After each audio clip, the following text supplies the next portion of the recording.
الحمد لله نحمده ونستعينه ونستغفره ونؤمن به ونتوكل عليه ونعوذ بالله من شرور أنفسنا ومن سيئات أعمالنا من يهده الله فلا مضل له ومن يضلله فلا هادي له ونشهد أن لا إله إلا الله وحده ونشهد أن سيدنا وسندنا ونبينا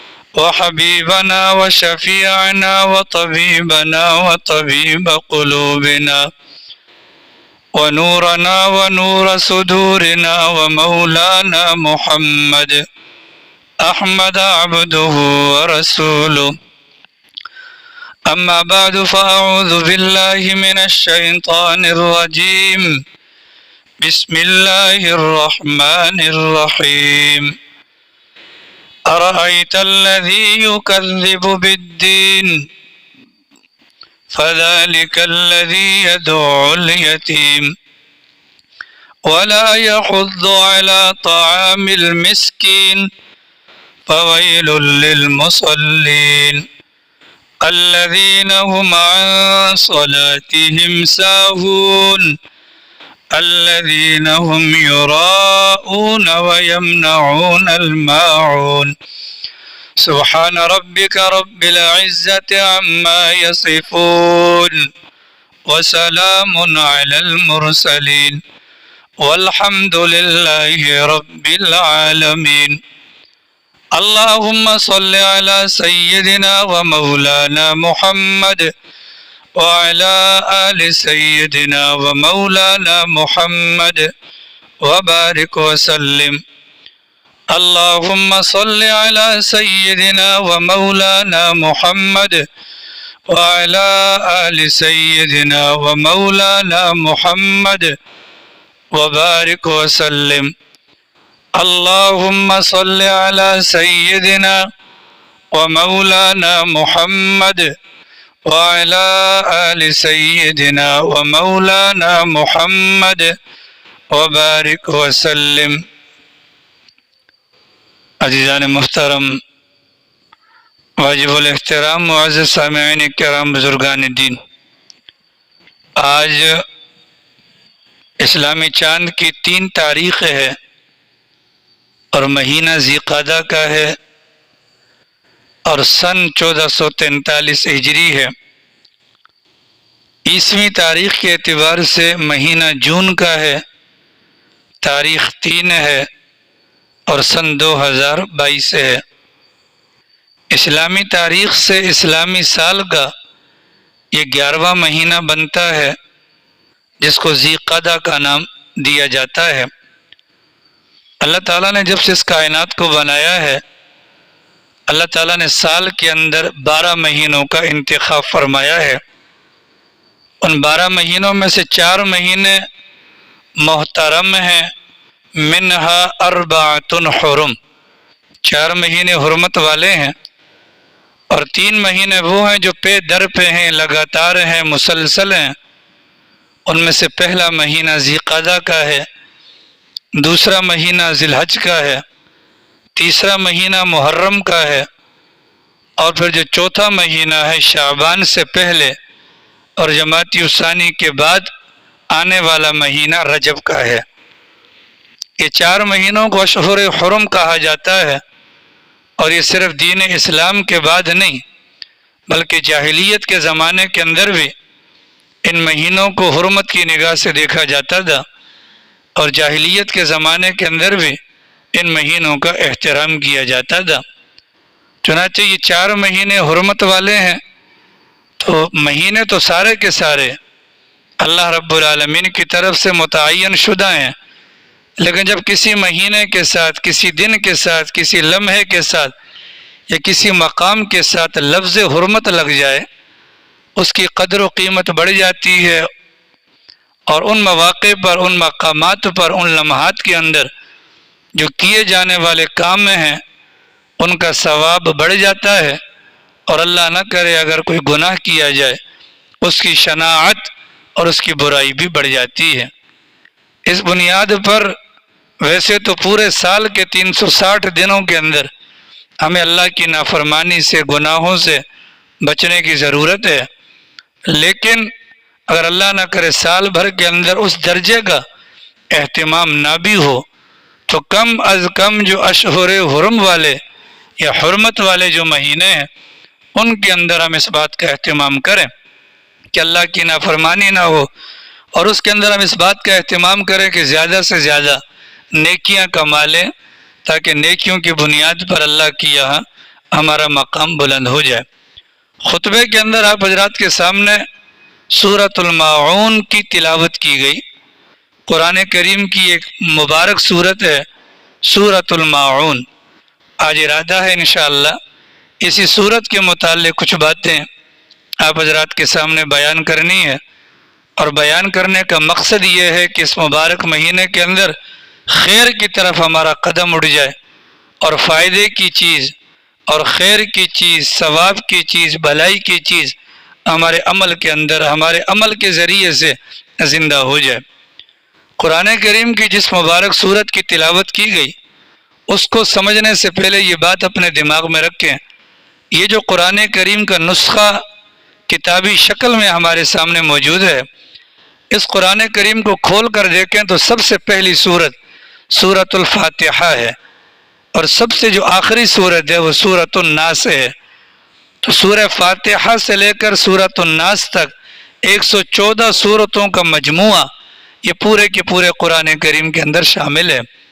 یہ جو ترتیب ہے کہ پہلی سورت سورۃ الفاتحہ اور آخری سورت سورۃ الناس، اس ترتیب کو ترتیب تدوینی کہا جاتا ہے، اور یہ ترتیب بھی سرکار کی بیان کردہ ہے۔ اللہ میاں کی طرف سے حکم نازل ہوتا، وحی کی صورت میں قرآن نازل ہوتا، پاک پیغمبر صلی اللہ علیہ وسلم کاتبین وحی کو، جو اللہ کے نبی کی وحی کو لکھنے پر مامور تھے، سرکار ان سے فرماتے اسے لکھ لیا جائے، اور پھر سرکار خود ہی بتاتے بھی تھے اس کو فلاں آیت سے پہلے، فلاں آیت کے بعد، اس کو فلاں صورت میں، اس صورت کو فلاں صورت کے بعد، اس صورت کو فلاں صورت سے پہلے لکھ دیا جائے۔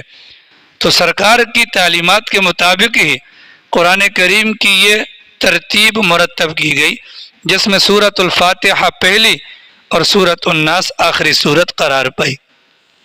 اور ایک ترتیب ہے ترتیب نزولی۔ ترتیب نزولی کا مطلب یہ ہے کہ 23 سال کی نبوی زندگی کے اندر رسول اکرم صلی اللہ علیہ وسلم پر مختلف مقامات پر، مختلف مواقع پر، مختلف شکلوں کے اندر قرآن کریم نازل ہوا۔ تو جو قرآن کریم نازل ہوا جس ترتیب سے، اس ترتیب کو ترتیب نزولی کہا جاتا ہے۔ اب جب ترتیب نزولی کی بات کرتے ہیں تو اس کے اندر یہ ترتیب نہیں ہے کہ پہلی سورت سورہ فاتحہ نازل، نہیں۔ ترتیب نزولی کے اعتبار سے اگر ہم دیکھیں تو سیرت کے دروس میں آپ نے سنا ہوگا کہ جب سرکار دو عالم صلی اللہ تعالی علیہ وسلم کی عمر مبارک 40 سال 6 مہینے ہوئی تو سرکار غار کے اندر موجود تھے، اور فرشتہ وحی لے کر آیا، تو جو سب سے پہلی وحی تھی وہ سورۃ العلق کی ابتدائی 5 آیات تھیں، اقرأ بسم ربک الذی خلق۔ تو جو نزول کے اعتبار سے جو ترتیب ہے، اس ترتیب کے اندر اگر دیکھا جائے تو سب سے پہلی سورت سورۃ العلق ہے، اور اگر ترتیب تدوین کے اعتبار سے دیکھا جائے تو سب سے پہلی سورت سورۃ الفاتحہ ہے۔ اتنی بات کو سمجھنے کے بعد اب یہ سمجھیے کہ اگر ہم قرآن کریم کھول کر دیکھیں تو 30ویں سپارے کے اندر ہمیں سورۃ الماعون ملے گی، ارأیت الذی یکذب بالدین۔ اس مبارک سورت کو کھول کے دیکھیں گے تو یہ جو مبارک سورت قرآن کریم کی ترتیب کے اعتبار سے ہے، تو ترتیب کے اعتبار سے یعنی سورہ فاتحہ سے لے کر سورۃ الماعون تک جو سورۃ الماعون کا نمبر آتا ہے وہ نمبر آتا ہے 107۔ یعنی قرآن کی ترتیب کے مطابق قرآن کریم کے اندر سورۃ الماعون 107ویں نمبر کی سورت ہے۔ اور اگر نزول کے اعتبار سے کہ سرکار پر کب نازل ہوئی، اگر وہ دیکھا جائے اس مبارک سورت سے پہلے 16 صورتیں نازل ہو چکی تھیں، اور اس مبارک سورت کے نزول کا نمبر ہے 17واں، 1 اور 7 17ویں نمبر پر اللہ تعالیٰ نے یہ مبارک سورت نازل فرمائی۔ اس مبارک سورت کی ابتدا جب ہم کریں گے تو قرآن کریم جو حضرات تلاوت کرتے ہیں آپ نے دیکھا ہوگا کہ سورت کی ابتدا کے اندر بسم اللہ لکھی ہوتی ہے، اور بسم اللہ سے پہلے اور بسم اللہ کے بعد عربی زبان کے اندر کچھ چیزیں لکھی ہوتی ہیں۔ وہ 3 چیزیں ہوتی ہیں، ان میں سے پہلی چیز اس سورت کی نوعیت کو واضح کرنا ہوتا ہے، یہ سورت کہاں پر نازل ہوئی۔ اگر مکی زندگی میں نازل ہوئی تو لکھا جاتا ہے مکیہ، اور اگر مدنی زندگی کے اندر نازل ہوئی تو لکھا جاتا ہے مدنیہ۔ مثال کے طور پر ہم سورہ بقرہ کو دیکھتے ہیں تو وہاں پر لکھا ہوا آتا ہے مدنیہ، وہاں پر لکھا ہوا تھا مدنیہ۔ اس کا مطلب کیا ہوا کہ یہ جو سورۃ البقرہ ہے یہ مدینہ منورہ کی مبارک زندگی کے اندر نازل ہوئی ہے۔ دوسری چیز لکھی ہوتی ہے آیات، اور تیسری چیز لکھی ہوتی ہے رکوع۔ تو سورۃ الماعون جب ہم پڑھنے کے لیے تلاوت کے لیے قرآن کھولیں گے تو وہاں پر لکھا ہوتا ہے سورۃ الماعون مکیہ۔ اس کا مطلب یہ ہوا کہ یہ وہ مبارک سورت ہے جو مکہ مکرمہ کی حیات مبارکہ کے اندر نازل ہوئی۔ لیکن اس سورت کا جو مضمون ہے وہ مضمون 2 حصوں میں تقسیم ہے۔ اس مبارک سورت کا جو مضمون ہے وہ 2 حصوں کے اندر تقسیم ہے۔ اگر پہلے حصے کو دیکھا جائے اس کا تعلق مکہ مکرمہ کی زندگی سے آتا ہے، چونکہ جن اشخاص کا ذکر ہے وہ مکی زندگی کے اندر پائے جاتے تھے۔ اور اگر دوسرے حصے کو دیکھا جائے تو اس کے اندر نماز کا ذکر ہے، اس کے اندر منافقین کا ذکر ہے، اور منافقین مدینہ منورہ کے اندر پائے جاتے تھے۔ تو آدھا ذکر ہے مکی زندگی کا اور آدھا ذکر ہے مدنی زندگی کا۔ اس لیے علماء کا ایک طبقہ اس طرف بھی گیا ہے کہ یہ سورۃ الماعون کو مکیہ بھی کہہ سکتے ہیں اور سورۃ الماعون کو مدنیہ بھی کہہ سکتے ہیں، کہ اس کے اندر مکی زندگی والے احکامات بھی موجود ہیں اور مدنی زندگی والے احکامات بھی موجود ہیں۔ سورۃ الماعون، اس مبارک سورت کے اندر 7 آیات ہیں۔ اس مبارک سورت کے اندر 7 آیات ہیں۔ آیت کس کو بولتے ہیں؟ جب ہم قرآن کریم کھول کر دیکھتے ہیں، مثال کے طور پر الحمدللہ رب العالمین، الحمدللہ رب العالمین تک جب ہم پہنچتے ہیں، آگے ہمیں گول سا دائرہ بنا ہوا نظر آتا ہے، اس کو آیت کہا جاتا ہے، اس کو آیت کہا جاتا ہے۔ یہ آیات یعنی گول دائرے سورۃ الماعون کے اندر کتنے آتے ہیں؟ وہ 7 آتے ہیں۔ کتنے آتے ہیں؟ وہ 7 آتے ہیں۔ ارأیت الذی یکذب بالدین نامی مبارک سورت کے اندر 7 آیات ہیں۔ سورۃ الماعون نامی مبارک سورت کے اندر کلمات کتنے ہیں؟ وہ 25 کلمات ہیں۔ اور سورۃ الماعون نامی مبارک سورت کے اندر حروف کتنے آتے ہیں؟ وہ 125 حروف بنتے ہیں۔ 7 آیات ہیں، 25 کلمات ہیں اور 125 حروف ہیں۔ اب تھوڑا گہرائی میں جا کر دیکھیں، یہ مبارک سورت جو 7 آیات پر مشتمل ہے، اس مبارک سورت کے اندر کلمات آتے ہیں 25۔ کلمات کس کو کہتے ہیں؟ آپ نے نورانی قاعدہ دیکھا ہوگا، نورانی قاعدے کی ابتدا کے اندر پہلی تختی ہوتی الف با تا ثا، ان کو کہا جاتا ہے حروف تہجی، اور یہ 29 حروف ہیں جو پورے کے پورے قرآن کریم کے اندر استعمال ہوتے ہیں۔ اب یہ کلمات الف با تا ثا، اگر ان کلمات کو 2 یا 2 سے زیادہ الفاظ کو جوڑ دیا جائے، ایک ہے الف، الف کو الگ کر لیں، با کو الگ کر لیں، یہ بن جائے گا حرف۔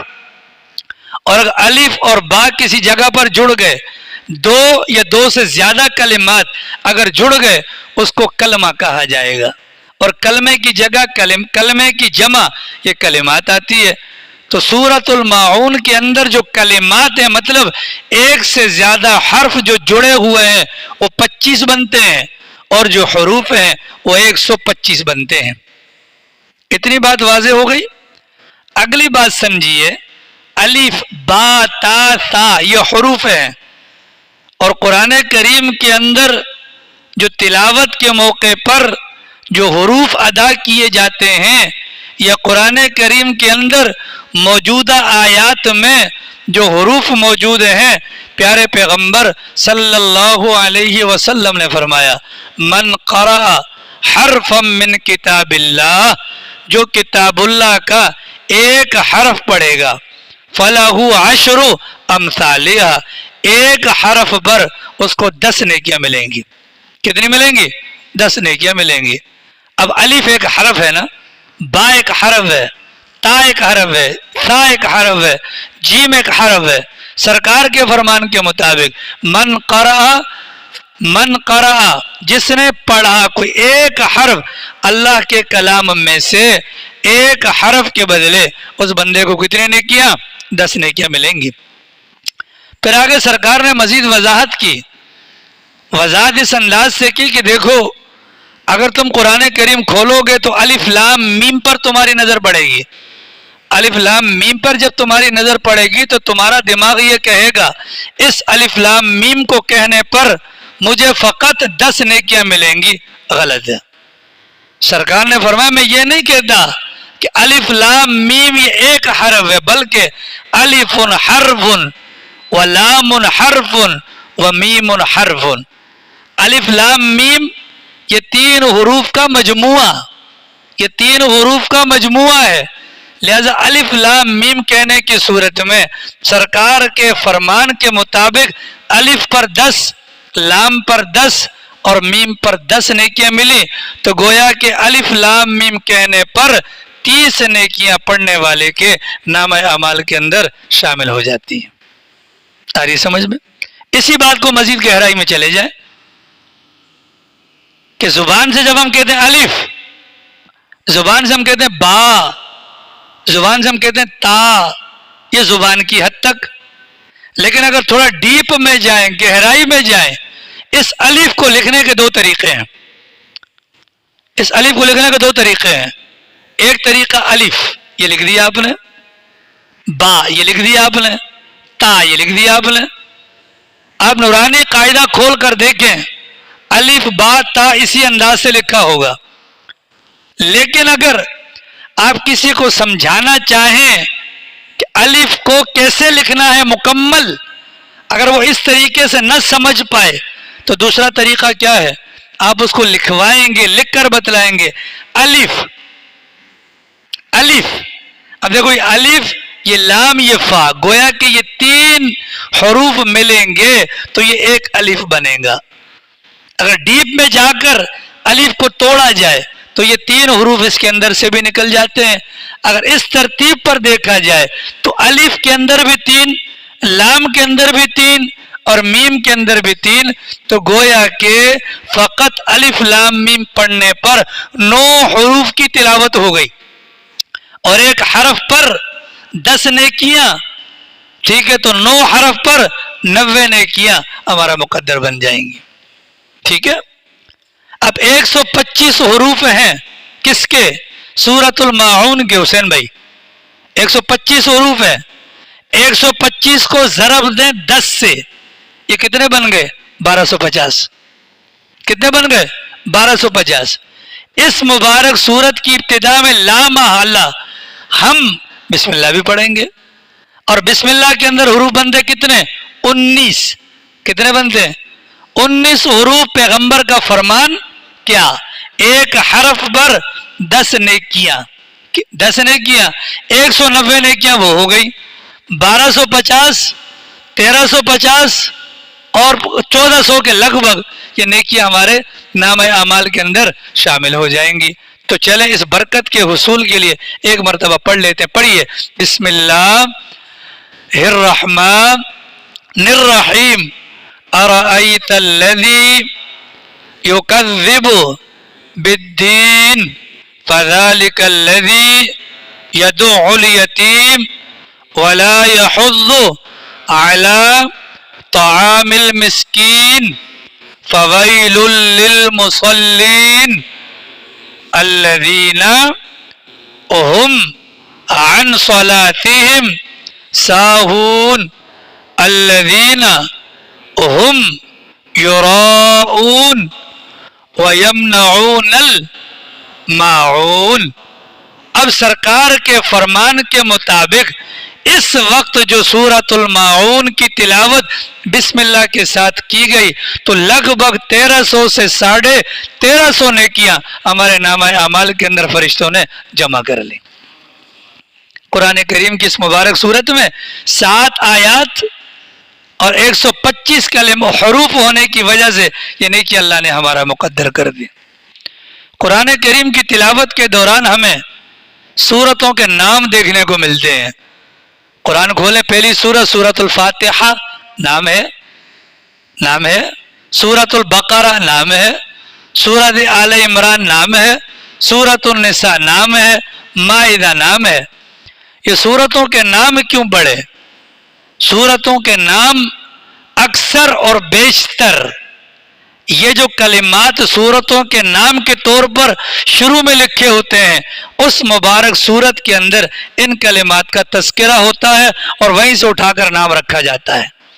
سورۃ البقرہ، بقرہ عربی زبان کے اندر گائے کو کہا جاتا ہے، اس مبارک سورت کے اندر گائے کا ذکر موجود ہے نا۔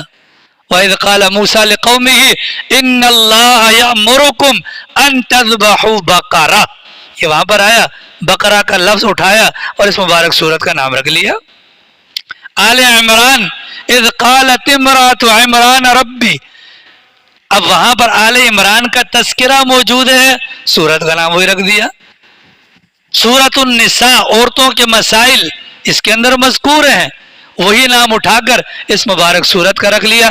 اسی طریقے سے سورۃ الماعون کو ماعون کہنے کی وجہ اس کی آیت نمبر 7 کے اندر بالکل اینڈ والا جو کلمہ ہے وہ ہے ماعون، وہیں سے اٹھا کر اس کا نام رکھ دیا گیا۔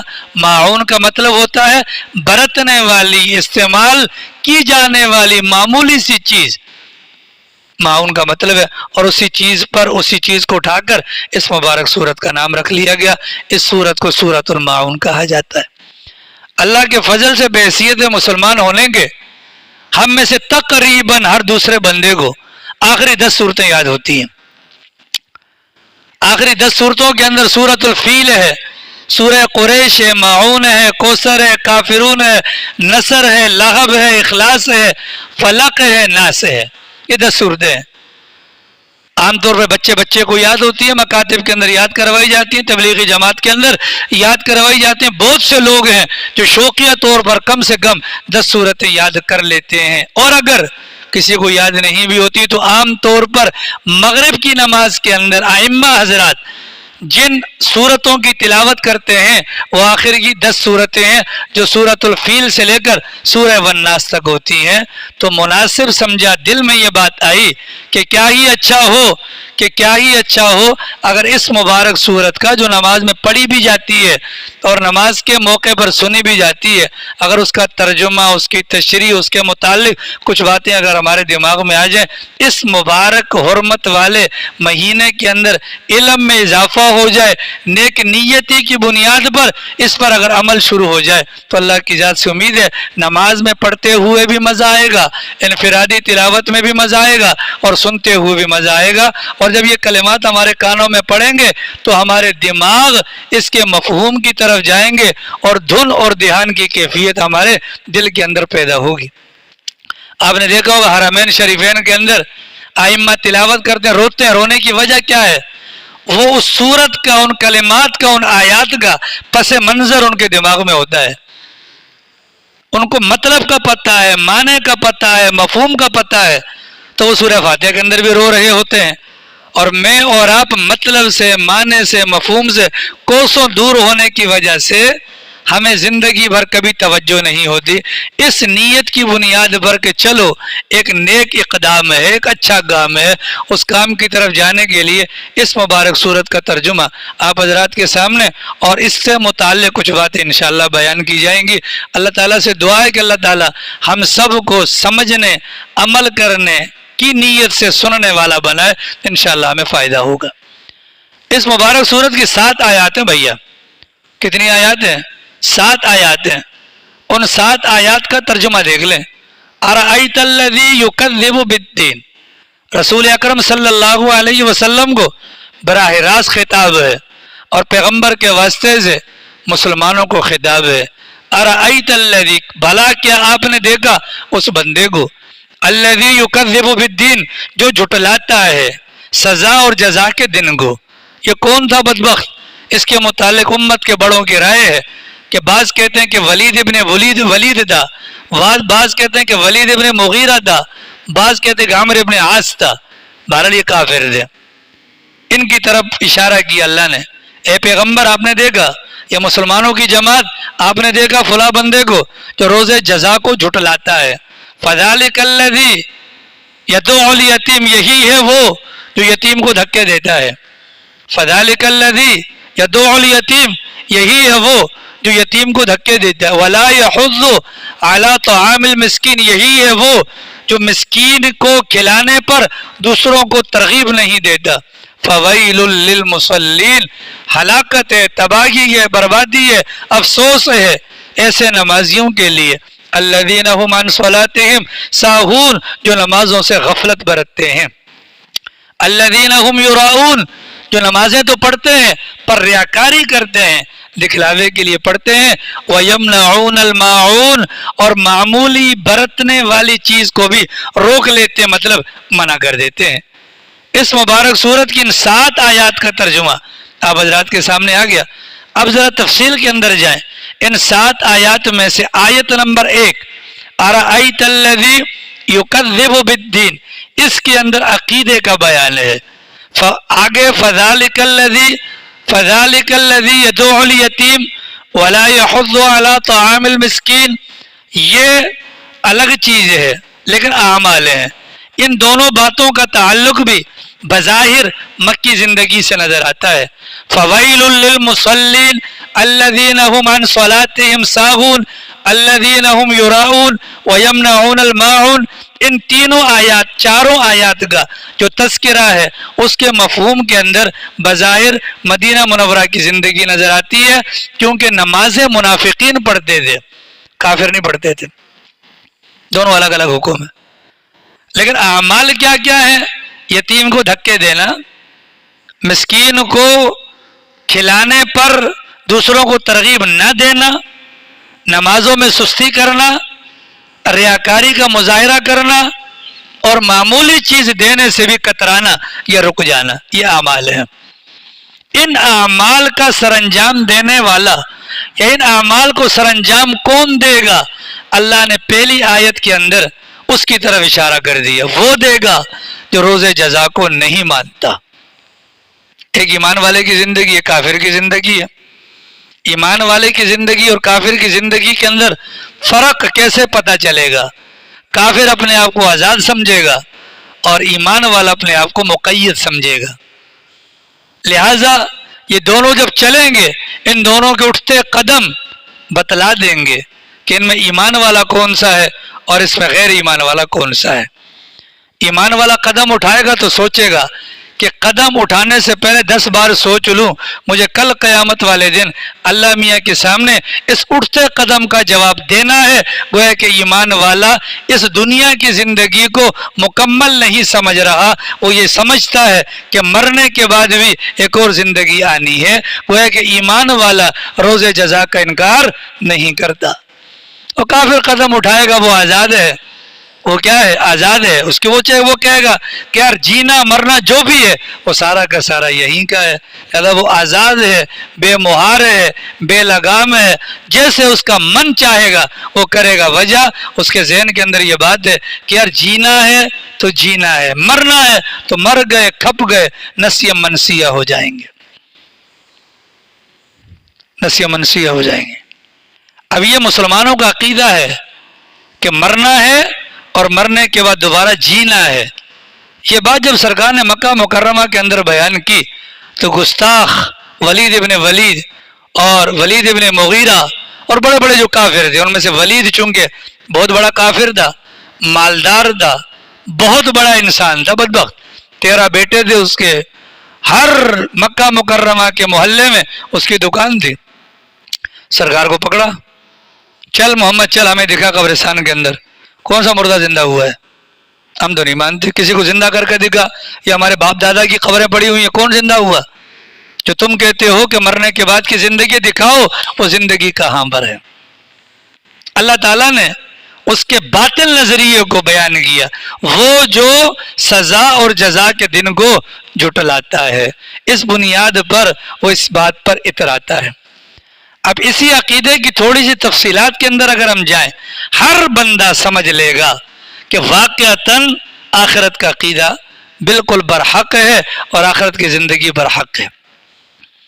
اب جا کے سورج ہے, اس سورج کی ڈیوٹی لگی ہوئی ہے روزانہ کی بنیاد پر نکلنا, روشنی فراہم کرنا, وقت پر آنا, وقت پر جانا. پھر چاند کی ڈیوٹی لگی ہوئی ہے, ایسا ہے کہ نہیں ہے؟ پھر یہ پوری کی پوری کائنات کے اندر ہر چیز اپنے اپنے وقت پر اپنے اپنے اعتبار سے یہ انسانوں کی خدمت پر مامور ہے. اگر یہ دنیا کی زندگی ہی سب کچھ ہوتی تو سوال یہ ہے کہ ہم میں کون سی ایسی خوبی ہے اللہ نے کائنات کی ساری چیزوں کو ہماری خدمت پر لگایا ہوا ہے. ایک گھوڑا دیکھ لو, گھوڑا اللہ نے کتنا طاقتور بنایا ہے. ٹھیک ہے, آج جب کہ جدید ترقی یافتہ دور ہے, تب بھی کسی چیز کی پاور کو, طاقت کو ناپنا ہو, اس کے آگے لفظ کیا لگتا ہے؟ Horse power. اس کے اندر کتنی پاور ہے, یعنی کتنے گھوڑوں جتنی طاقت ہے. ہمارے گھر پر موٹر لگی ہو, کیا کہتے ہیں؟ کتنے ہارس پاور کی ہے جی؟ ہارس کس کو بولتے ہیں؟ گھوڑے کو بولتے. ایسے اس کا مطلب یہ ہے کہ ہم بھی مان رہے ہیں کہ گھوڑے کی طاقت ہے کہ نہیں ہے, لیکن اس کو اللہ نے مسخر کر دیا ہمارے سامنے, اور ہم اس کے نکیل کو پکڑ کر اس کے اوپر چڑھتے ہیں, اس کو مرضی سے گھماتے ہیں. کبھی گھوڑے نے ہمارے کان میں کہا کہ بھیا تو کون, میں کون, میں تیری خدمت کروں, میرے مقابلے میں تیری اتنی حیثیت نہیں کہ اگر میں دم ماروں تو مر جائے. اتنی طاقتور مخلوق کو اللہ نے ہماری خدمت پہ لگایا. انسان بیٹھ کر سوچے یار کیا وجہ ہے, اگر یہی جہاں سب کچھ ہے تو ہماری شکلوں میں ایسی کون سی خوبی ہے؟ اللہ نے اتنے کارخانے کے اندر, قدرت کے کارخانے کے اندر ان چیزوں کو اللہ نے ہماری خدمت کے اندر لگایا. تو خود من کہے گا نہیں نہیں نہیں نہیں نہیں, یہ میری سوچ غلط ہے, یہ میری سوچ غلط ہے, یہ سب کچھ نہیں ہے. اسی بنیاد پر اللہ نے قرآن کریم کے 4 سپارے کے اندر سورہ نساء کی بالکل آخری رکوع کی پہلی آیت کے اندر فرمایا ان فی خلق السماوات, آسمانوں کی پیدائش, والارض, زمینوں کی پیدائش, واختلاف اللیل, رات اور دن کے آنے جانے کے اندر, لآیات لأولی الالباب, عقل مندوں کے لیے نشانی ہے.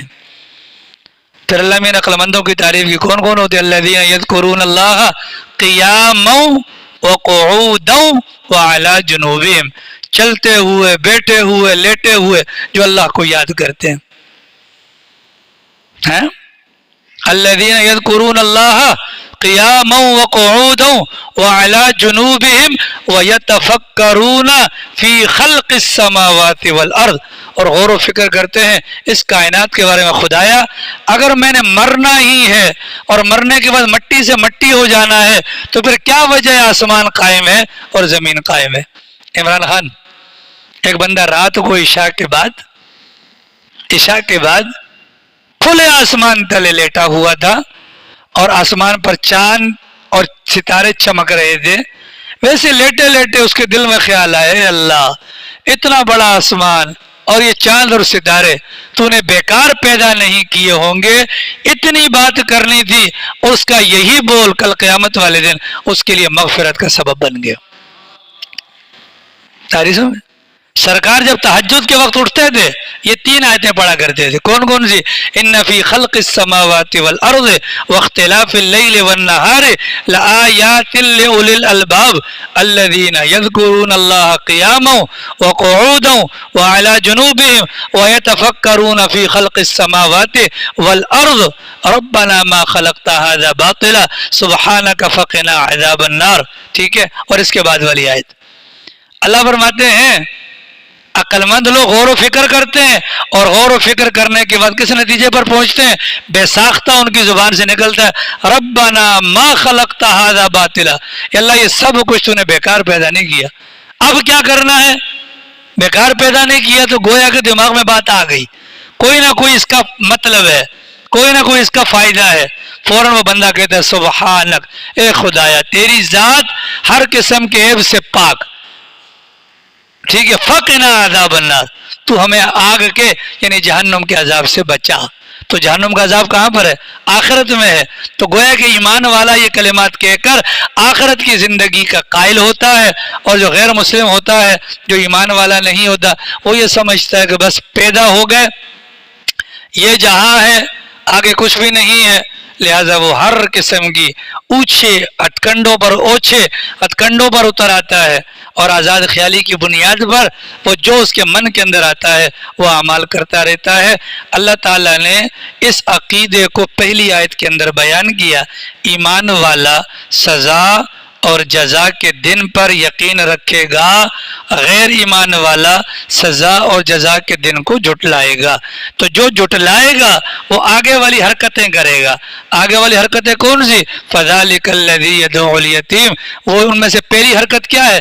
یتیم کو دھکے دینا، یتیم کو دھکے دینا، کیونکہ جو مومن ہے اس کے سامنے پیغمبر کی تعلیمات ہیں، پیغمبر کی تعلیمات کی روشنی میں وہ یتیم کو دیکھے گا، یتیم سمجھ کر نہیں، وہ یتیم کو دیکھے گا پیغمبر کی تعلیمات کی روشنی میں، تو پھر اسے نظر آئے گا کہ میرے پیغمبر نے فرمایا تھا کہ جو کسی یتیم کا کفیل بن جائے کل قیامت والے، میں اور وہ یتیم کا کفیل دونوں یوں ایک ساتھ ہوں گے جنت میں، انا وکافل الیتیم ہاکذا، دونوں ایسے ہوں گے۔ یہ ایمان والے کی نظر ہے۔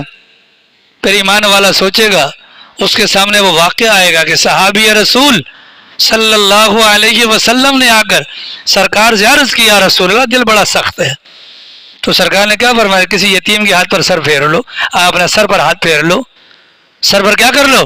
ہاتھ پھیر لو۔ کیا ہوگا اس کا فائدہ کیا ہوگا؟ کہ دل کی سختی تمہاری دور ہو جائے گی۔ اب یتیم سامنے سے آئے گا، ایمان والے کا دماغ فوراً 1400 سال پیچھے پیغمبر کی تعلیمات کی طرف جائے گا، اور پھر وہ اس پر شفقت بھرا ہاتھ بھی پھیرے گا۔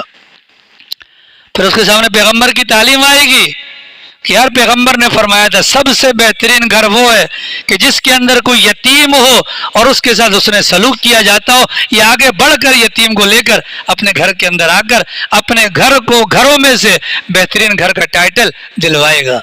پیغمبر کی تعلیم ہے، ٹھیک ہے۔ پھر ایمان رکھنے والا یہ سوچے گا، آج اس کے باپ کا جنازہ اٹھنے کی وجہ سے وہ بے سہارا ہو گیا، اس کا اس وقت کوئی سہارا نہیں ہے، آج میں اس کا سہارا بن جاتا ہوں، کل اللہ نہ کرے اگر میرے بچوں کا سہارا چھوٹ گیا، اللہ میرے بچوں کے سہارے کا انتظام کریں گے۔ زکوٰۃ کیا انشورنس ہے نا؟ زکوٰۃ بھی تو انشورنس ہے۔ انشورنس کا مطلب کیا ہے؟ ہم گاڑی لیتے ہیں، انشور کروا لیں، انشورنس کرواتے ہیں، مقصد اگر گاڑی گم ہو گئی، چوری ہو گئی، ایکسیڈنٹ ہو گیا، ضائع ہو گئی، کمپنی آپ کو پیمنٹ کرے گی، اس کا متبادل دے گی، اخراجات برداشت کرے گی، نقصان کا ازالہ کرے گی۔ تو زکوٰۃ دینے کے پیچھے کیا ہے؟ زکوٰۃ بھی ایمان والے کے لیے انشورنس ہے۔ آج تم اپنے 40 روپے میں سے 1 روپیہ نکال کر کسی کی ضرورت کو پورا کر دو، یہ 1 روپیہ در حقیقت تمہارے پورے گھرانے کے لیے اللہ کے کاغذوں میں بمنزلہ انشورنس کے ہے۔ کل جب تمہارے گھر والوں کو ضرورت ہوگی، وہ 1 روپیہ سود سمیت اللہ کی ذات تمہارے گھر والوں پر خرچ کرے گی۔ یہ معاملہ یتیم کا بھی ہے، آج کرو گے کل تمہارے ساتھ بھی ہو سکتا ہے، جو کرو گے ویسا ہوگا۔ ایمان والا اس نظریے پر قدم اٹھا کر یتیم کو لائے گا اور یتیم کے ساتھ معاملات کرے گا۔ کافر وہ سمجھتے ہیں کہ میں ہوں، میری بیوی ہے، میرے بچے ہیں، یہ میرا گھر ہے، یہ میری کوٹھی ہے، ہم نے رہنا ہے، ہم کسی کے محتاج نہیں، لہذا ہمیں کسی کے ساتھ ہیلپ کرنے کی، نیکی کرنے کی ضرورت کوئی نہیں، ہمیں کسی سے کچھ نہیں چاہیے۔ لہذا اگر کوئی غریب آئے گا دھکے دے گا، غریب آئے گا، یتیم آئے گا، وہ اس کو بے سہارا سمجھ کر گرتی دیوار کو ایک دھکا اور دو۔ اس کے پاس اگر کچھ ہے تو وہ بھی بہانوں سے نکال لے گا، جیسا کہ ابو جہل کرتا تھا، مکہ مکرمہ کا سردار تھا، کوئی مرنے کے قریب ہوتا، مرنے والے کے قریب چلا جاتا، اپنے بچوں کو میرے حوالے کر دو، میں ان کا والی وارث بن جاؤں گا، بندہ مر جاتا تھا، یہ مال پر قابض ہو جاتا تھا، یتیموں کو نہیں دیا کرتا تھا۔ اس موقع پر فرمایا فَذَلِكَ الَّذِي يَدُعُ الْيَتِيمَ، جو مرنے کے بعد والی زندگی کو نہیں مانے گا وہ یہ گندی حرکت کرے گا کہ یتیم کو دھکا دے گا۔ ٹھیک ہے، اللہ نے کہا آپ میں یا مجھ میں اگر یہ گندی حرکت ہے اور دعویٰ کس کا؟ ایمان کا، تو یاد رکھیے گا اللہ رب العالمین عمل کو دیکھتے ہیں، اللہ رب العالمین عمل کو دیکھتے ہیں، عمل والے کو نہیں دیکھتے۔ اسی وجہ سے تو کہا کہ کافر کی ذات سے نفرت نہیں کرنا، اس کے عمل سے کرنا۔ ٹھیک ہے، اللہ نہ کرے ثم اللہ نہ کرے میں باوجود ہے کہ اتنی بڑی داڑھی، اتنی بڑی ٹوپی، اتنی بڑی پگڑی یتیم کو دھکا دیتا ہوں، اس موقع پر میں یہ نہ سمجھوں کہ یار میں تو اللہ میاں کا مقرب نہیں، اس موقع پر خدا کی وہ نظر مجھ پر پڑے گی جو کافروں پر پڑتی تھی جب وہ یتیموں کو دھکے دیا کرتے تھے۔ جو سزا اللہ نے اس عمل پر کافر کے لیے لکھی ہے وہی سزا مجھے بھی ملے گی۔ ٹھیک ہے، نمبر ایک۔ نمبر دو، اگر میں بار بار یہ حرکتیں کروں گا تو یہ بار بار میرے ایمان پر ڈوٹ پڑتے جائیں گے، اور پھر ایک وقت یہ آئے گا ایمان کے تقاضوں کے خلاف کرنے کی وجہ سے ایمان اتنا کمزور ہو جائے گا کہ پھر میرا ایمان بھی ڈماڈول کرتے کرتے وہ ایمان بھی سلب ہو جائے گا۔ ایمان والا، گویا کہ غریب کو دھکے دینا یہ ایمان والا نہیں کر سکتا، یہ کون کرے گا؟ کافر کرے گا، جو آخرت کو نہیں مانتا، جو نبی کو نہیں مانتا۔ اب ہم میں سے ہر بندے کے ذہن میں ہوگا یار میں نے کون سا کوئی یتیم کا حق مار لیا؟ نہیں جناب، اب جو قرآن کریم کے اندر بتلایا گا دھکے دینا، دھکے دینے سے یہ مراد نہیں ہے ٹھڈا مار دیا آپ نے کسی کو، لات مار دیا آپ نے کسی کو، آپ نے دھکے دے کے نکال دیا۔ قرآن کریم کی شان اللہ نے ایسی بیان کی ہے، الفاظ مختصر ہوتے ہیں، معنی اور مفہوم کے اعتبار سے اللہ کی اپنا اس قرآن کریم کا مطالعہ کر کے امام ابو حنیفہ رحمۃ اللہ علیہ نے 6 لاکھ مسائل نکالے۔ کتنے مسائل نکالے؟ 6 لاکھ مسائل نکالے خالی امام صاحب نے۔ باقی امام شافعی الگ ہیں، احمد ابن حنبل الگ ہیں، امام مالک رحمۃ اللہ علیہ الگ ہیں، دیگر حضرات الگ ہیں۔ ٹھیک ہے، تو کیا الفاظ مختصر ہیں، یہ مطلب یہ مطلب یہ مطلب یہ مطلب۔ امام شافعی رحمۃ اللہ علیہ نے سورہ فاتحہ کے اندر سے 10,000 مسائل نکالے، 7 آیتوں میں 10,000 مسائل۔ ٹھیک ہے، تو قرآن کریم کے الفاظ کو نہ دیکھیں، اس کے نیچے پورا سمندر ہوتا ہے، ان سمندروں کے اندر جا کر جب ہیرے جواہرات نکالتے ہیں ان کو مجتہد کہا جاتا ہے اور امت کے امام کہا جاتا ہے۔ انہی حضرات کا بیان یہ ہے کہ دھکے دینے میں فقط ہاتھ یا لات کا استعمال نہیں، بلکہ دھکے دینے سے مراد یتیم کا کوئی سا بھی حق ہو، کسی بھی طور پر حق ہو، اگر اسے مارا جائے گا تو کہا جائے گا اس نے یتیم کو دھکا دے دیا۔ اس کی موٹی سی مثال آسان الفاظ میں ہمارے استاد آج کے زمانے میں بیان کرتے ہیں کہ یتیم کے حق مارنے کی موجودہ زمانے کے اندر سب سے بڑی مروجہ صورت، اللہ نہ کرے کسی کا انتقال ہو جائے، اس کے گھر کے اندر، جس گھر کے اندر وہ بندہ مرا ہے، گھر کے بعد ٹینٹ لگ گیا، وہ ٹینٹ پہلے دن بھی لگے گا، دوسرے دن بھی لگے گا، تیسرے دن بھی لگے گا، تیسرا دن تعزیت کے بعد ٹینٹ کھل جائے گا۔ اس ٹینٹ والے کے پیسے کون دے گا؟ یہی گھر والے دیں گے۔ یہ گھر کا بڑا مر گیا، اس کے پاس جو پیسہ تھا انہی پیسوں میں سے ٹینٹ والے کو دیا جائے گا۔ اب جب یہ مرنے والے کی آخری سانسیں چل رہی ہوں، یعنی کہ آنکھوں کی پتلی گھوم جائے، اس کے بعد اس کے پاس مال ہونے کے باوجود یہ مالک نہیں ہوتا، یہ ملکیت منتقل ہو جاتی ہے ورثاء کی طرف۔ اس مرنے والے کی اگر ماں باپ ہیں، اس کے مال میں 6واں حصہ ان کا، اگر اس کی بیوی ہے تو اگر بچے ہیں 8واں حصہ اس کا، اور اگر بچے نہیں ہیں 4واں حصہ اس کا۔ اگر بیٹے بیٹیاں موجود ہیں، بیٹوں کو ڈبل، بیٹیوں کو سنگل، اور اس بیچارے کو کخ بھی نہیں ملنا جو لیٹا ہوا ہے، سب کچھ منتقل ہو گیا۔ اب بچوں میں بعض بالغ بھی ہوں گے، بعض نابالغ بھی ہوں گے، ایسا ہے کہ نہیں؟ پیسے دینے کی باری آئے گی، ٹینٹ والے کو 1000 روپے نکال کر دیا، یہ 1000 روپے کس کا ہے؟ وہ مرنے والے کا ہے، اس کی کمائی ہے، اس کی کمائی میں یہ سارے، اس کی ماں بھی شریک، بیوی، اس کے بچے بھی شریک. دیتے وقت کسی کے دماغ میں یہ بات نہیں آتی کہ یار یہ 1000 روپے ہے کس کا ہے، اس کا مالک کون ہے؟ اس کی مالکہ اس کے ماں باپ بھی ہیں، اس کی بیگم بھی ہے، اس کے بچے بھی ہیں. سوال اس کی ادائیگی کے موقع پر ان سے پوچھا جاتا ہے، پوچھا جاتا ہے. چلو مان لیا پوچھ لیتے ہیں، تو جو نابالغ ہے ان کا کیا بنے گا؟ اگر نابالغ اجازت بھی دے دیں تب بھی ان کی اجازت کا اعتبار نہیں.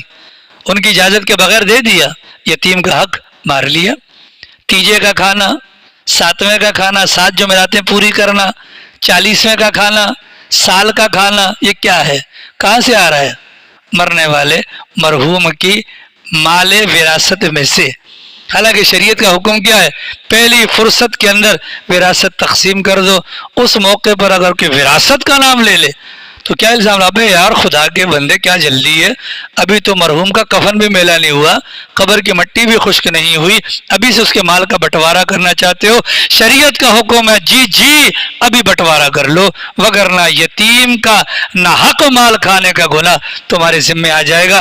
اللہ قرآن میں فرماتے ہیں ان الذین یاکلون اموال الیتامی ظلما، جو ناحق طور پر یتیموں کا مال کھاتے ہیں ظلمن، ان الذین یاکلون اموال الیتامی ظلما، کہ ظلمن جو یتیموں کا مال کھاتے ہیں در حقیقت وہ اپنے پیٹ کے اندر جہنم کے انگارے بھرتے ہیں.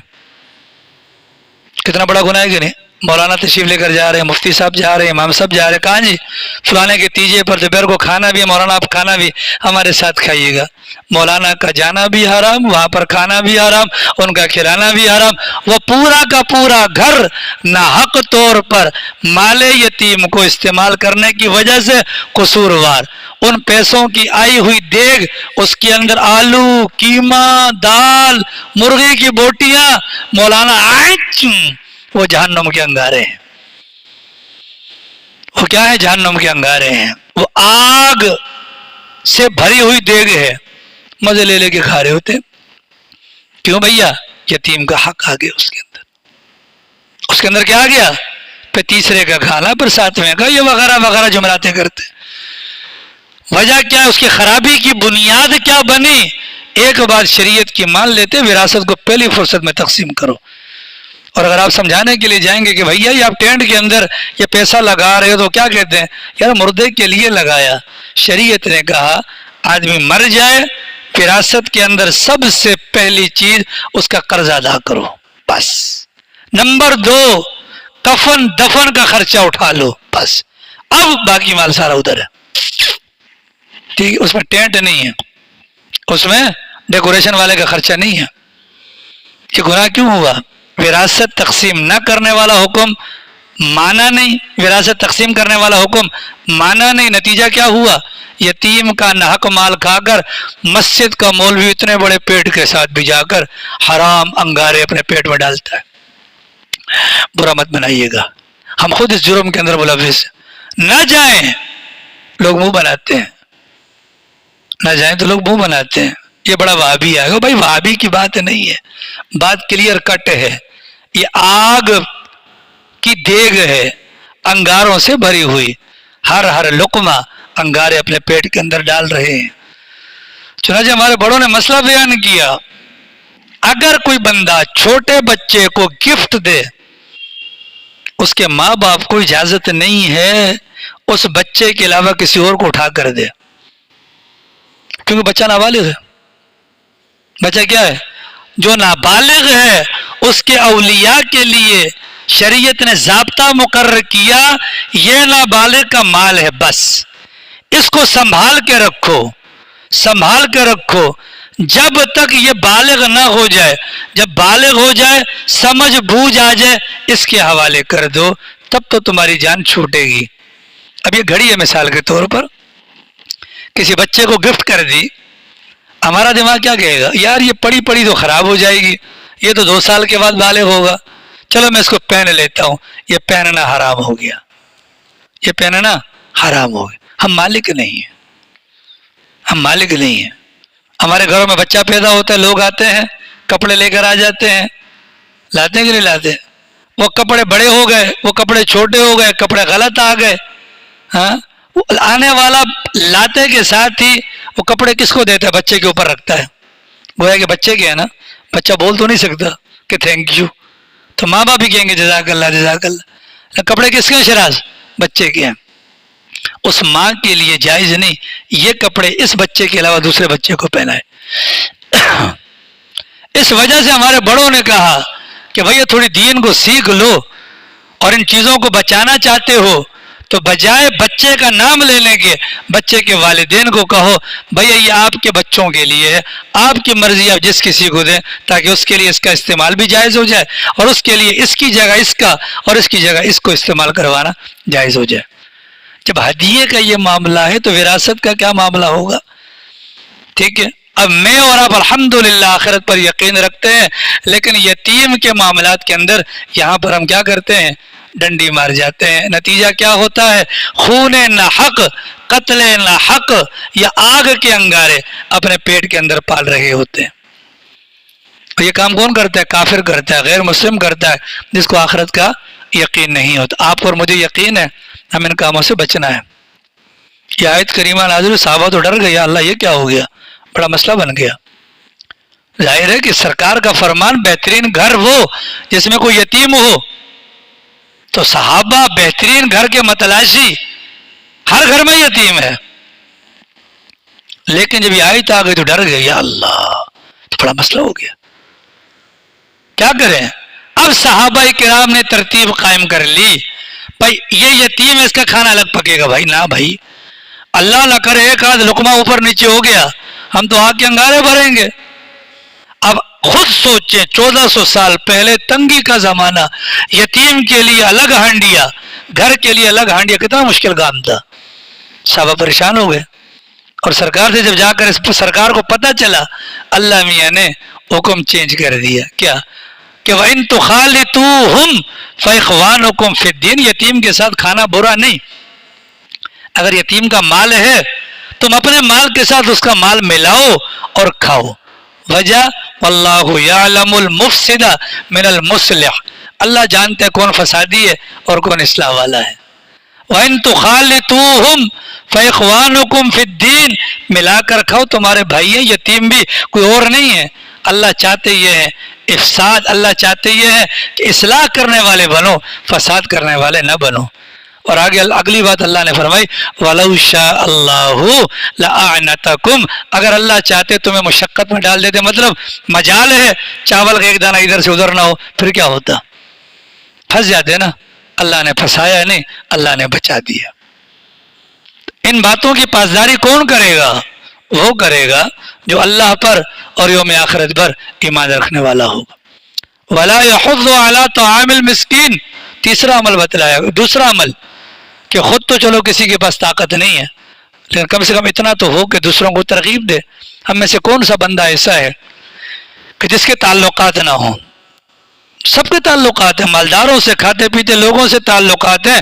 اگر مجھ میں اتنی طاقت نہیں کہ یار میں کسی کی پیٹ پوجا کا سامان کر سکوں، تو کم سے کم اپنے تعلقات کو استعمال کر کے میں دوسروں کو اس جانے متوجہ تو کر سکتا ہوں، یہ تو کر سکتا ہوں. اگر یہ بھی نہیں کرتا، خود بھی نہیں کرتا، یہ عمل مسلمانوں والا نہیں بلکہ کافروں والا ہے. ہماری زبان چل جاتی ہے، اس زبان کے چلنے پر بھی ہمارا ایمان ثابت ہو جائے گا. یار عبدالقادر صاحب ماشاء اللہ اللہ پاک نے آپ کو دیا ہے، یار ہمارے پڑوس کے اندر ایک فقیر ہے، کتنا بولنے میں کیا ہوگا؟ بھلے وہ مانے نہ مانے، لیکن کم از کم میں کافروں والے عمل کی لسٹ سے باہر نکل جاؤں گا. اتنا تو کر سکتے ہیں. اور موجودہ زمانے کے اندر تو اگر یہ نہ ہو تو ہر بندہ اپنی اپنی ذات کے اعتبار سے خدا کی قسم اس قابل ہے کہ وہ ایک نہیں دو نہیں روزانہ کی بنیاد پر کئی فقراء کی مساکین کی مدد کر سکتا ہے. وہ کیسے کرے گا؟ جو روٹی بچ جاتی ہے، ہمارے بڑوں نے روٹی کھانے کا طریقہ بتلایا. میں اور آپ روٹی کیسے کھاتے ہیں؟ سامنے چپاتی آئی، توڑ کے کھانا شروع. ہمارے بڑوں نے کہا 4 ٹکڑے کر لو بھائی، ایک ٹکڑا کھا لو، دوسرا کھا لو، تیسرا کھا لو، چوتھے کی حاجت ہے تو ہوگی تو توڑو گے، حاجت نہیں ہوگی نہیں ٹوٹے گا ٹکڑا ثابت. ٹھیک ہے، سالن ہے، شریعت کی تعلیم ہے، اپنے سامنے سے کھاؤ. شریعت کی تعلیم ہے اپنے سامنے سے کھاؤ. اپنے سامنے سے کھاتے کھاتے کھاتے کھاتے کھاتے کھاتے سالن بچ گیا, دوسرا بندہ دے کر گھن نہیں کھائے گا. ہمیں شریعت نے کہا کھا لیا, فارغ ہو گئے, اس جگہ کو نوالے سے صاف کر دو. صاف ہو گیا, سالن بچ گیا. ایک ٹکڑا روٹی کا, آدھی پلیٹ سالن کی کسی اور کے کام آ سکتی ہے کہ نہیں؟ لیکن ہمارا وہ سالن بے دریغ استعمال, ادھر سے منہ مارا ادھر سے ہاتھ مارا, اتنا غلیظ ہو جاتا ہے کہ وہ کسی کو دینے کے قابل نہیں ہوتا. وہ کہاں جائے گا؟ گٹر کی نالی کے اندر. یقین نہ آئے, کسی بھی شادی حال کے قریب والی گٹر لائن کو جا کر چیک کر لیں, آپ کو یقین آ جائے گا. ٹھیک ہے. ہمارے ہوٹلوں پر جو روٹیاں بچتی ہیں, آدھا پیس, پونا پیس, پوری روٹی, سوکھی روٹی, کڑک روٹی, یہ کہاں جاتی ہے؟ اس روٹی کو باڑوں والے, بھینسوں والے لے کر جاتے ہیں. اس میں پانی ڈال کر لاتے مار مار کر ان کو گوندا جاتا ہے, اور پھر گائے کو, بھینس کو, ان چیزوں کو کھلایا جاتا ہے. وہ لاتیں کیوں پڑ رہی ہیں؟ بھائی میں ہوٹل پر جاتا ہوں, میں پیسہ دیتا ہوں, میرا جو کھانا بچ گیا میں اس سے کہنے کا پابند ہوں, بھائی پیک کر کے مجھے شاپر میں دے دیں اور میں جا کر عزت کے ساتھ کسی کے گھر پر دے دوں. خدا کی قسم اپنے علاقے کے اعتبار سے میں کہتا ہوں, بہت سارے سفید پوش ہیں جو اب بھی اس بات کو شاید ترستے ہوں کہ مہینہ مہینہ ان کو گوشت نصیب نہیں ہوتا. ہماری روٹیاں کہاں جاتی ہیں؟ بھوسے ٹکڑے میں جاتی ہیں. ہمارا سالن کہاں جاتا ہے؟ گٹر کی نالیوں میں جاتا ہے. ہمیں ضرورت نہیں ہے کسی اور کو کہنے کی, اپنی ذات کے اعتبار سے میں تہیہ کر لوں یار, اب کے بعد میں خود کھاؤں گا, کسی اور کو کھلاؤں گا. سرکار کا فرمان ہے بھائی, سرکار کا فرمان. آپ ہوٹل پر جاتے ہیں, ہر بندہ سمجھتے ہیں آپ کو 2 روٹیوں کی ضرورت ہے, یا 2 روٹی. اب میں 3 روٹیاں کھاتا ہوں تو سب کو پتا ہے میں 3 روٹیاں کھاؤں گا نا, ٹھیک ہے, مطلب 3 روٹی سے میرا پیٹ بھر جاتا ہے. لیکن پیغمبر کیا فرماتے؟ طعام الواحد یکفی اثنین, ایک کا کھانا 2 کو پورا ہو جاتا ہے. یہ فرمان میرے ذہن میں ہوگا, بسم اللہ پڑھ کر, پیغمبر کے طریقے پر بیٹھ کر, ہاتھ دھو کر, پیغمبر کے بیان کردہ ترتیب کے مطابق انگلیوں کا استعمال کر کے اپنے سامنے سے کھاؤں گا. اللہ کی قسم وہ ایک کھانا 2 بندوں کے لیے کافی ہو جائے گا. ٹھیک ہے. پوری دنیا کے اندر اس وقت کی آبادی 7 ارب, جس میں سے مسلمان ہیں 1.5 ارب. ہر مسلمان اگر اس بات کا تہیہ کر لے کہ یار میں اپنے ساتھ جو میری روٹی ہے, مانگوں گا نہیں, جو میری روٹی ہے اپنی روٹی میں دوسرے بھائی کو شریک کروں گا, تو 1.5 ارب مسلمان اگر یہ تہیہ کر لیں تو 1.5 ارب باقی مسلمانوں کی بھوک مٹ جائے گی. 3 ارب مسلمان اگر خود مختار ہو جائیں گے, اللہ کی ذات سے قوی امید ہے مسلمانوں کی جو وقتی طور پر ذبح حالی ہے وہ ختم ہو جائے گی, اور مسلمان اس پوزیشن میں آ جائیں گے کہ مسلمان اپنے مستقبل کے فیصلے کے لیے دوسروں کے محتاج نہیں بنیں گے. کوئی مشکل ہے بھیا؟ کوئی ایسا مائی کا لال مجھے دکھاؤ جو قسم کھائے کہ یار میری 100% روٹی اور 100% سالن ختم ہو جاتا. ایسا تو ہے ہی نہیں ہے, بچتی ہے. اور سرکار نے تو یہاں تک فرمایا کہ بھائی مہمان کی نیت سے خالی 1 پیالہ پانی زیادہ کر دیا, مہمان آئے یا نہ آئے, مہمان کے کرام کا ثواب تو ویسے ہی ملے گا. وہ تو موہوم سی چیز ہے نا. اور اگر ہم پڑوسی کے بارے میں نیت کر لیں, یا یہ نیت کر لیں یار میرے ذہن میں وہ 51 کے قبرستان کے برابر میں ایک غریب کا گھر ہے, یار اس کی چھت نہیں, اس کے کھانے کا پتہ نہیں کیا ہوتا ہوگا, میں یہ سوچ لوں. ٹھیک ہے, کوئی مشکل ہے؟ بہت آسان ہے. بہت کیا ہے؟ آسان. لیکن بات وہی ہے, اگر ہماری نیت ہو تو عمل کوئی مشکل نہیں, عمل کوئی مشکل نہیں. اور اگر نیت نہیں ہے تو پھر ہم اپنے ہاتھوں سے روٹیاں ضائع کرتے ہیں. صبح 3 ڈبے والے, بھوسے ٹکڑے والے ان کو روٹیاں بیچ رہے ہوتے ہیں. یہ روزی کی توہین ہے, یہ روزی کی توہین ہے. ایک ہے جو کافروں کی حرکت اللہ نے بتلائی, لیکن بعد والی پہلے والی کو بیان ہی نہیں کیا, کیونکہ اللہ میاں کو پتہ ہے کافر کسی کو کھلائے گا نہیں, کنجوس بخیل ہوتا ہے نا. اللہ نے دوسری والی حرکت بدلائی, کیا کسی اور کو کرنے بھی نہیں دیتا, نہ کسی کو ترغیب دیتا ہے. بھائی کسی اور کو تو بول, اس کی جیب سے جا رہا ہے, تیری تو نہیں. اور ہمیں سمجھایا کہ اگر تمہارے اندر یہ حرکت ہے تو یاد رکھنا یہ حرکت کافر کرتے ہیں, اپنے ایمان کی خیر مناؤ. اگر تمہارے اندر بھی ہے ایمان تو ہے پر وہ ایمان نہ ہونے کے برابر، تو عمل کافروں کے. فوائل للمصلین، بربادی ہے، ہلاکت ہے، تباہی ہے، افسوس ہے. کس کے لیے؟ نمازیوں کے لیے. نماز بہت بڑا حکم ہے جناب، نماز بہت بڑا حکم ہے، لیکن جتنا بڑا حکم ہے اتنا بڑا عمل ہے، جتنا بڑا عمل ہے اتنے زیادہ طریقے کے، شرائط کے، آداب کے، مستحبات کی رعایت رکھنا ضروری ہے. ٹھیک ہے. جبرائیل امین باقاعدہ آئے، وضو سکھلایا، باقاعدہ آئے، پہلی وحی غار کے اندر باقاعدہ آ کر وضو کا طریقہ سکھلایا. کیا ضرورت ہے سکھلانے کی؟ اللہ دل میں ڈال دیتا، سرکار کر لیتے. کر کے بتلایا وضو یوں کرنا ہے.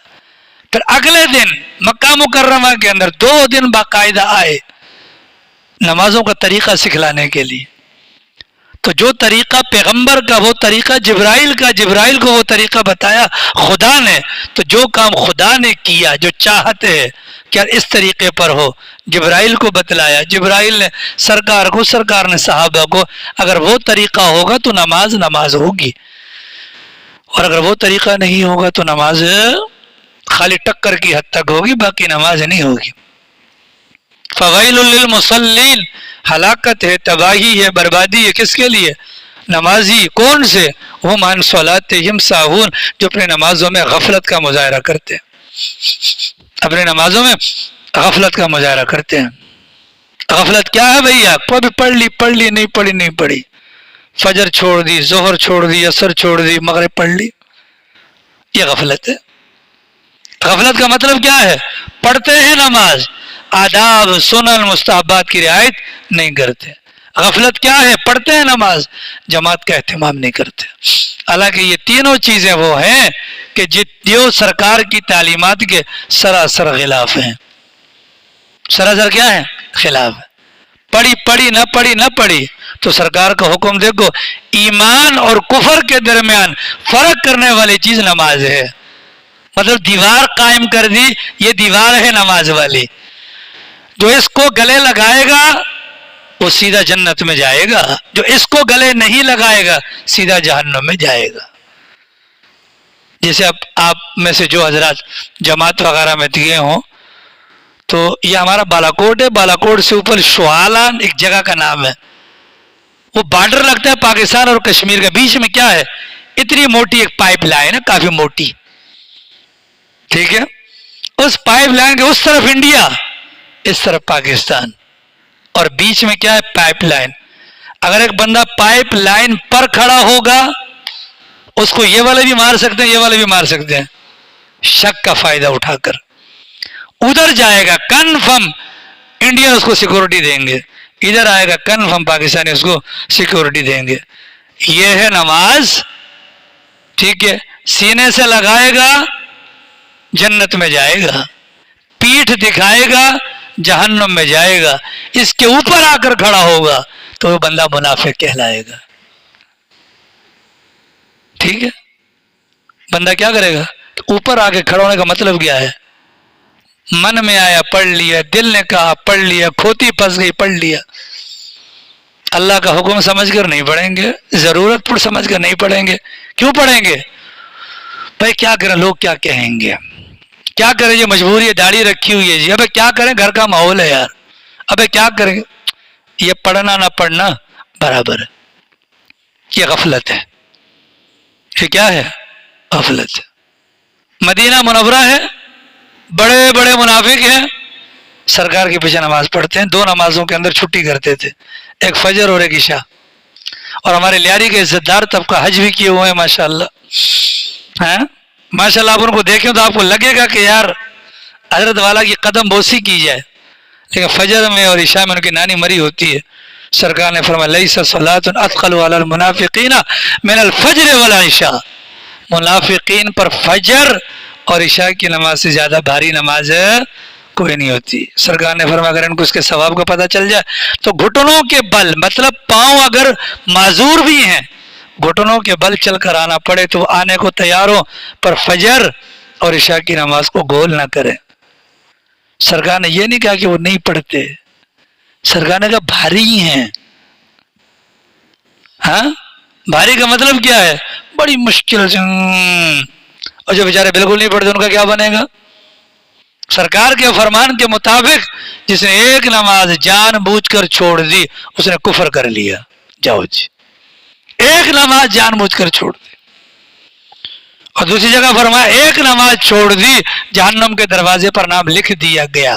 ہے تو ایمان والا لیکن نماز نہ پڑھ کر غفلت کا اور سستی کا مظاہرہ کرتے ان کے لیے کیا ہے؟ ویل نامی جہنم کی وادی ہے. امام ابن کثیر رحمۃ اللہ علیہ نے لکھا ہے کہ ویل جہنم کی ایک وادی، گاؤں، جنگل کا نام ہے. اور حضرت فرماتے اتنی خطرناک وادی ہے کہ خود جہنم روزانہ 400 مرتبہ اس سے پناہ مانگتی ہے.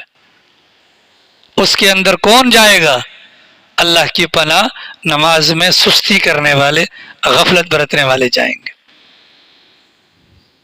ٹھیک ہے؟ تو ساہون کے اندر غفلت کے اندر نماز کبھی پڑھی نہ پڑھی وہ بھی داخل ہے. نمبر 2، غفلت کے مفہوم میں آداب کی رعایت نہ کرنا بھی داخل ہے. کیا؟ آداب کی رعایت نہ کرنا بھی داخل. ہاتھ کہاں باندھا، کیسے باندھنا ہے، ہاتھ اٹھانا ہے کیسے اٹھانا ہے، کہاں تک اٹھانا ہے، رکوع میں جانا ہے کیسے جانا ہے، نگاہیں کہاں ہونی چاہیے، ہمارے ہاتھ کیسے ہونے چاہیے. یہ آگے نماز کے آداب. پھر واجبات ہیں، تعدیل ارکان، رکوع کے بعد سیدھا، سجدے کے بعد سیدھا، اور قیام قاعدہ، اس کے اندر نگاہوں کا ہیر پھیر، کلمات، یہ تمام چیزیں واجبات میں سے ان کی رعایت. سرکار تشریف فرما ہے، بندہ آیا السلام علیکم، نماز پڑھی، جلدی جانے لگا، سرکار نے بلایا، کیا فرمایا؟ جاؤ نماز دوبارہ پڑھو. تمہاری نماز نہیں، دوبارہ نماز پڑھی. پھر سر نماز نہیں، جاؤ تیسری مرتبہ. 3 مرتبہ کے بعد وہ آنے والا کہنے لگا یا رسول اللہ، آپ پر میرے ماں باپ قربان ہو، مجھے جو طریقہ آتا تھا وہ میں نے کر لیا، آپ بتلائیں کون سا طریقہ ہے. تو سرکار نے کیا فرمایا کہ جب تم ارکان ادا کرو تو ہر رکن کو اطمینان اور سکون کے ساتھ ادا کرو. ہمارا کیا ہوتا ہے؟ رکوع کے اندر گئے، کمر سیدھی نہیں، فوراً کھڑے ہو گئے.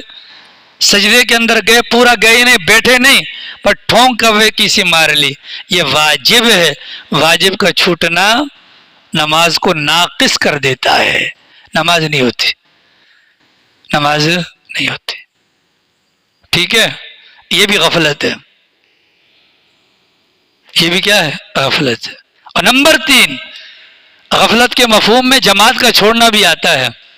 مرض الوفات ہے سرکار کا، غشی کی کیفیت ہے، چند لمحوں کے لیے غشی آئی. اماں سے پوچھا عائشہ جماعت تیار ہے؟ بالکل. ابو بکر کو، وہ لوگوں کو نماز پڑھائیں. ابو بکر صدیق نماز کے لیے سرکار نے کوشش کی، اللہ نے توفیق دی. 2 صحابہ کے سہارے پر سرکار کے پاؤں مبارک زمین پر نہیں لگ رہے تھے، اس کے باوجود مسجد میں آ کر امت کو پیغام دیا کہ جماعت سے نماز پڑھنا اتنا ضروری ہے. سرکار نے فرمایا دل کرتا ہے مصلی پر کسی کو کھڑا کروں اور ان گھروں کے اندر جاؤں جو بغیر کسی شرعی عذر کے گھروں پر نماز پڑھتے ہیں، ان کے گھروں کو جا کر آگ لگا دوں. جماعت کی اہمیت کو بتلانے کے لیے. اس وجہ سے ہمارے علماء نے لکھا کہ جو بندہ جماعت سے نماز پڑھتا ہے اس کی نماز مکمل ہوتی ہے، اور جو بغیر جماعت کے پڑھتا ہے اس کی نماز آدھی ہوتی ہے، ادھوری ہوتی ہے، ناقص ہوتی ہے. ٹھیک ہے؟ چنانچہ میں نے آپ کو اس دن درس کے اندر بھی بتایا، اذان نماز کے لیے اطلاع ہے. اس اطلاع سے پہلے نماز کی تیاری کی جائے، نماز مکمل مل جائے گی. اور اگر اذان کے بعد تیاری کریں گے تو 3 میں سے ایک چیز کو فوت کریں گے، یا تکبیر تحریمہ کو، یا رکعت کو، یا پھر جماعت کو. اکثر لوگ ہمارے، دیکھو یہ بہت بڑا گناہ ہے. یہ کوئی ثواب کا کام نہیں کہ میری رکعت چھوٹ جائے. میری رکعت چھوٹی، دیکھنے والے کو فوراً پتہ چلا اس ظالم نے تکبیر تحریمہ بھی ضائع کر دی، اور اس ظالم نے رکعت بھی چھوڑ دی. یہ سٹارٹنگ ہوتی ہے.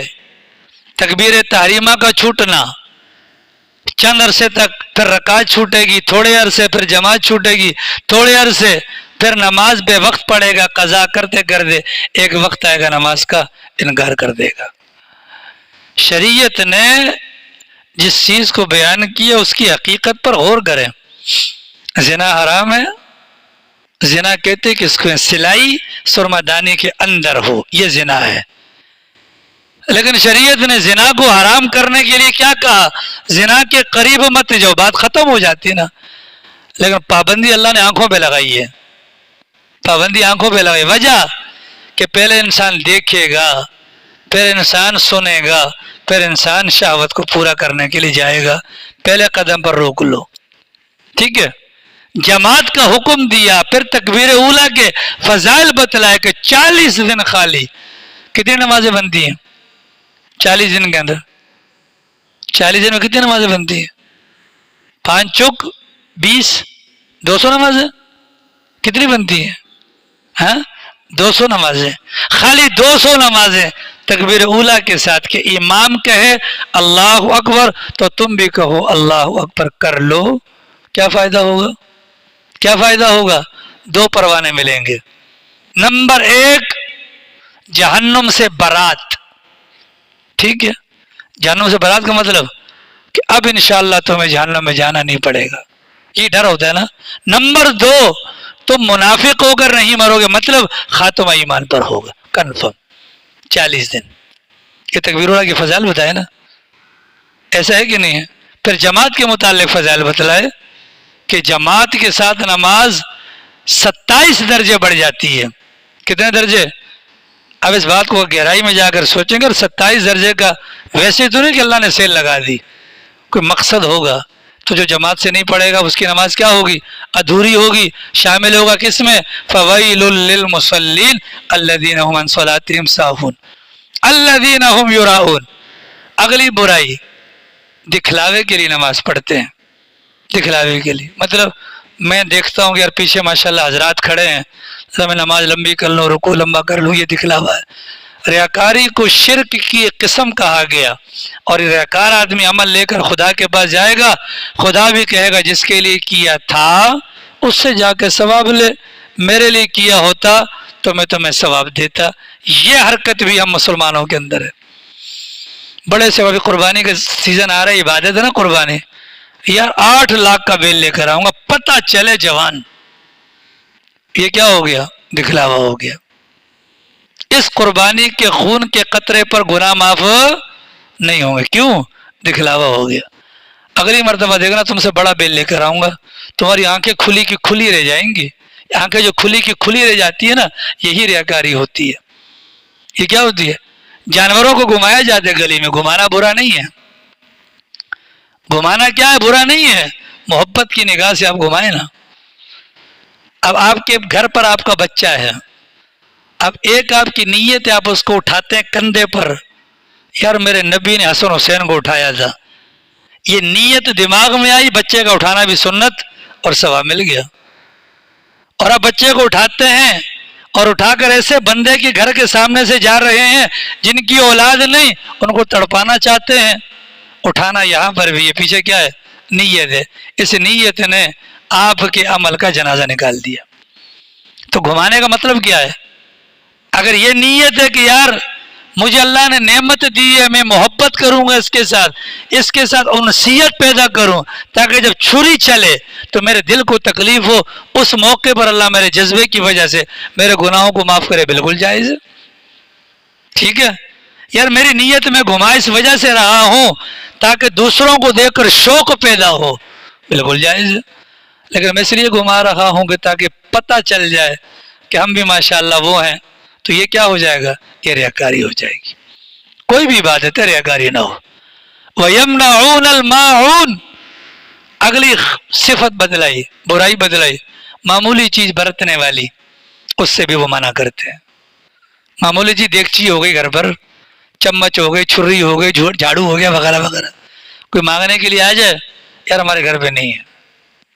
حالانکہ ایسا کون سا گھر ہے جس گھر پر یہ چیزیں نہ ہو؟ بھائی نمک مل جائے گا، نہیں ہمارے گھر پہ نمک نہیں ہے، ایسا پاسبل ہے؟ آپ نے دیکھا ہوگا باہر بھنگی ہوتے ہیں صفائی کرنے والے، کبھی بھکاری آ جاتے ہیں، کبھی خسرے آ جاتے ہیں، ٹک ٹک ٹک، ایک گلاس پانی دینا یار، ہمارے گھر میں پانی نہیں، یہ ممکن ہے؟ ایسی معمولی چیزوں کو منع کرنے والوں کے لیے بھی ہلاکت ہے، مطلب ویل نامی طبقے کے اندر ان کا بھی شمار ہوگا۔ اپنے گھر پر اپنے بیویوں کو جا کر بتا خدا کے لیے نہ کیا کرے، اس میں ڈبل جرم ہو گیا، نہ دینے کی وجہ سے ان منافقین کے ساتھ ویل نامی طبقے کے اندر ہمارا نام رجسٹرڈ ہو جائے گا، اور ہونے کے باوجود انکار کر کے غلط بیانی جھوٹ بولا، خدا کی نظر میں ہم ویسے ہی گر جاتے ہیں۔ تو اللہ میاں سورۃ الماعون کے اندر فرماتے ہیں ارأیت الذی یکذب بالدین، بھلا آپ نے دیکھا اس بندے کو جو سزا اور جزا کے دن کو جھٹلاتا ہے، فذالک، اسی گندی ذہنیت کا مالک آگے چل کر اس کی یہی گندی ذہنیت اسے مجبور کرتی ہے کس کام کے لیے؟ یدعو الیتیم، یتیم کو دھکے دینے پر یہی گندی ذہنیت اسے آگے چل کر مجبور کرتی ہے، ولا یحض علی طعام المسکین، کے کسی اور کو مسکین کی مدد کے لیے ابھارے۔ فویل للمصلین، ایسے نمازیوں کے لیے ہلاکت ہے جو اپنی نمازوں سے، الذین هم عن صلاتهم غافلون، جو اپنی نمازوں سے غفلت برتتے ہیں، الذین هم یراؤون، جو عبادات کرتے ہیں، نماز پڑھتے ہیں، دکھلاوے کے لیے پڑھتے ہیں، ویمنعون الماعون، اور معمولی برتی جانے والی چیز کو بھی وہ روک دیتے ہیں۔ اس مبارک سورت کی 7 آیات کے اندر اللہ نے عقیدہ بھی بیان کیا اور اللہ نے اعمال بھی بتلائے۔ اگر ہم ایمان والے ہیں، ان میں سے کوئی برائی ہمارے اعمال کا حصہ نہ بنے، اور اگر اعمال ایمان کے باوجود اگر یہ اعمال کرتے ہیں تو خدا کی نگاہ میں ان اعمال کی وجہ سے جیسے وہ ظالم ٹھہرے تو ہم بھی ظالم ٹھہریں گے۔ اللہ تعالی ہم سب کو توفیق عمل نصیب فرمائے۔